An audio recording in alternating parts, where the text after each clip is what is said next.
6:45. This is the Sri Lanka Broadcasting Corporation.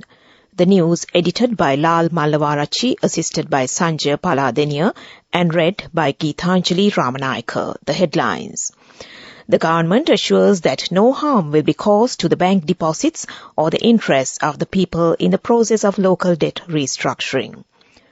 Minister Ali Sabri will participate in the World Economic Forum in China from today. Considering the appeals submitted regarding the Aswasuma Welfare Benefit Program has commenced. 406 intern doctors have been appointed to 63 hospitals island-wide. The China Harbour Engineering Company will invest $1.2 billion in the Colombo Port City project. Foreign news, Vladimir Putin says Wagner mutiny leaders will be brought to justice. In sports, Sri Lanka meets Scotland in their last preliminary round game of the World Cup qualifier today. News in detail. State Minister Ranjit Siamlapithy assures that no harm will be caused to the bank deposits or the interests of the people in the process of local debt restructuring. There is no influence to the EPF, ETF or pension allowances by the debt restructuring. The government will never slash any fund belonging to the employee or the public. The government only focuses attention to postpone the payment of local debts and increasing the grace period to repay the debts. Meanwhile, Governor of the Central Bank Nandalal Veerasinghe has also assured that no slash will be done on the bank accounts of the general public, ETF, EPF or the pension funds. Foreign Minister Ali Sabri will lead a Sri Lanka delegation to participate in the World Economic Forum to be held in Tianjin, China from today to the 29th of this month. The forum themed Entrepreneurship, the driving force of the global economy, will provide a platform for dialogue among political and business leaders from over 90 countries across the globe, which is expected to advance regional and global collaboration on economic challenges. Minister Sabri is scheduled to participate at the roundtable titled Preventing a Lost Decade and the stakeholder dialogue on how to power tomorrow's economy.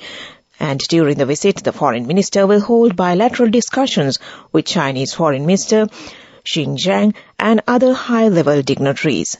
Sabri will also interact with the Sri Lankan community living in Beijing as well as the Sri Lankan students in Tianjin University.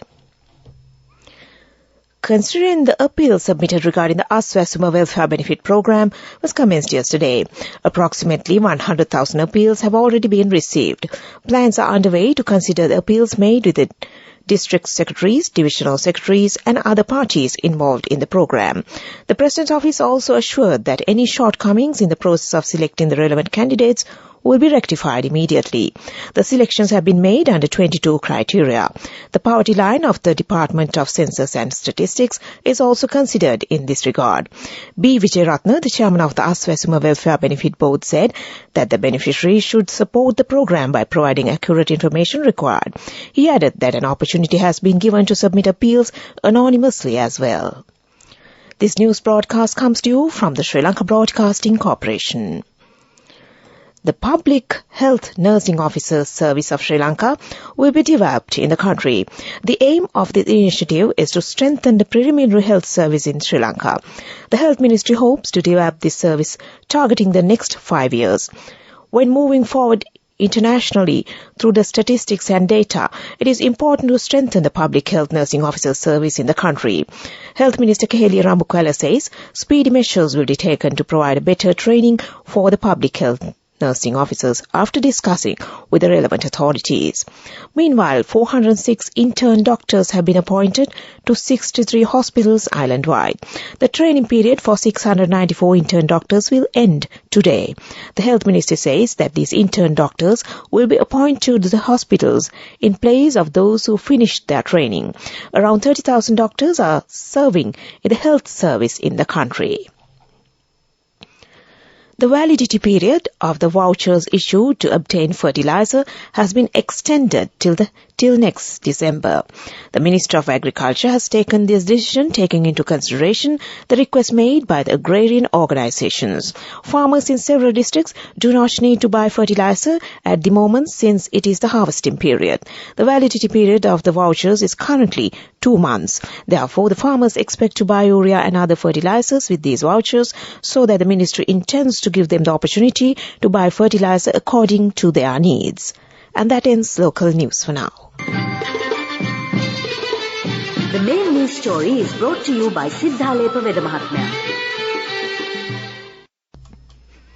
Sri Lanka's Foreign Minister Ali Sabri has held a meeting with the President of the China Harbour Engineering Company, Bai Yunsan, at their head office in Beijing yesterday. President Bai confirmed that Czech will invest $1.2 billion in the Colombo port city, starting with the International Financial Centre, the Sri Lankan Foreign Minister said in a tweet. The Czech port city Colombo Private Limited, through the state-run China Harbour Engineering Company, is part of China Communications Construction Company Limited. And that was the main news story. The main news story was brought to you by Siddhalepa Vedamahatmya. Moving on to Watchlight.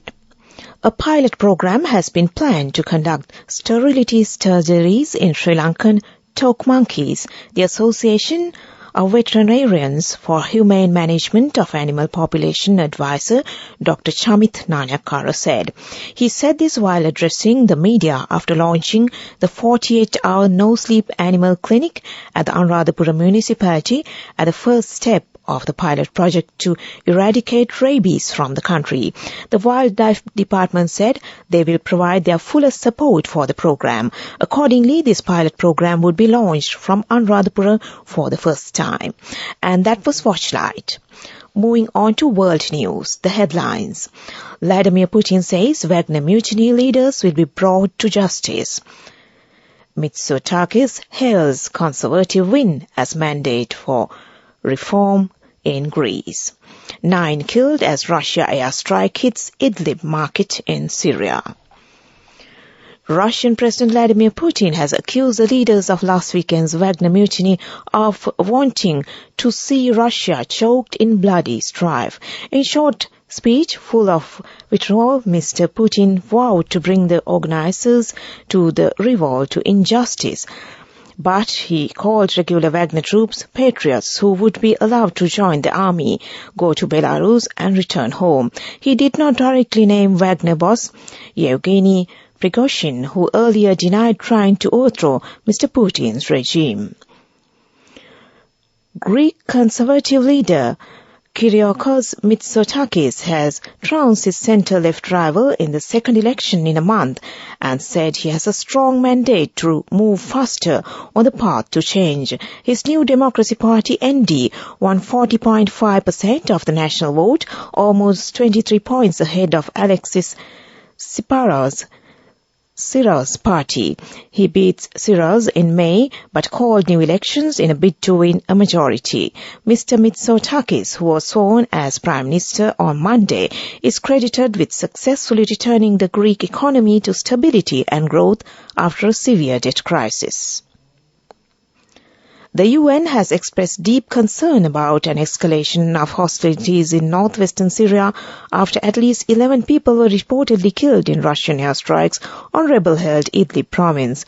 9 were killed when warplanes dropped bombs next to the market outside Jisr al-Shagu on Sunday, rescuers said. The Syrian Observatory for Human Rights Monitoring Group reported that it was the deadliest Russian attack this year. Another 2 people were killed in an airstrike near Idlib city, it said. Back to the headlines of the world news. Vladimir Putin says Wagner mutiny leaders will be brought to justice. Mitsotakis hails conservative win as mandate for reform in Greece.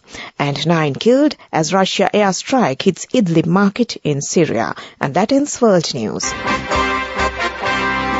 Development News is brought to you by Vacancies for women from Desha Sri Lanka for housemaids in Kuwait, Oman and Saudi Arabia for ages 23 to 58 years. Contact number 037 7500 500. Tourist arrivals to Sri Lanka totaled 61,183 in the first 20 days of June, provincial data from the Sri Lanka Tourism Development Authority showed. As the tourism industry aims to entice 87,521 international visitors for June, Sri Lanka has realized 70% of its target. For the 21st of June to 30th of June period, the island nation should bring 26,338 tourists, which is daily arrival average of 2,633. This brings the cumulative tourist arrivals for 1st of January to 20th of June 2023 to 585,669. India remains the largest tourist traffic generator for Sri Lanka. The neighbouring giant contributed 28% of the total arrivals in June, and that was development news. Vacancies for women from Deshakti Lanka for housekeepers, home cooks, caretakers and home nurses in Kuwait, Oman, Saudi Arabia and Singapore for ages 23 to 57 years. Salaries starting from 156,000 rupees. Interviews with foreign agents are now on. Come whether you have a passport or not. Branches, Colombo, Kurunagala, Anuradhapura and Matara. Contact number 0377 500 500. On to sports news. Sri Lanka made Scotland in their last preliminary round game of the World Cup qualifying tournament today. The match will be played in Bulawayo commencing at 12:30 p.m. Sri Lankan time. Wanindu Hasaranga is on the verge of becoming the first bowler in the history of ODI cricket to take 4 consecutive 5-wicket hauls as Sri Lanka look to secure the top spot of Group B against Scotland in the ICC World Cup qualifier in Bulawayo, Zimbabwe today. He has been in the form of his life, capturing 16 wickets in Sri Lanka's first 3 matches of the qualifiers, including 3 5-wicket hauls. UAE 6 for 24, Oman 5 for 14 and Ireland 5 for 79. He equals former Pakistan bowler Waqar Younis. Today, however, Sri Lankan leg spinner could make history by becoming the first to take 4 5-wicket hauls in consecutive ODIs. Meanwhile, the first ODI between Sri Lanka and New Zealand women's teams will be played in Galle International Stadium today. And that was sports news. Go ekak thiyana youth ekata life ekේ change ekata niyamata set wenna as wahagena dakapu hina habe karanna youth ekata niyamata set wenna friendship ekata menna. The all-new NSB Ithru account, NSB IM, a plan for your dream. Business News, sponsored by National Savings Bank, the safest place for your money. Sri Lanka planted Ceylon tea wine is expected to hit the market as early as in 2 months, chairman of the island's tea research board, Chintaka Lokuhetty, said. The patent for Ceylon tea wine has been sold to International Distillers Limited to commercialize after calling for public tenders, for which there were 20-odd respondents. There's a big demand for Ceylon tea and there will be a big demand for Ceylon tea wine. The trials have been completed and the product is being readied for the market, he said. And that was business news. Business News, sponsored by National Savings Bank, the safest place for your money.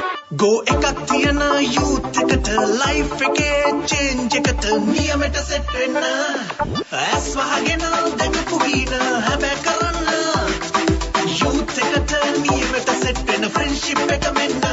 The all-new NSB Ithru account, NSB IM, a plan for your dream. On to economic news.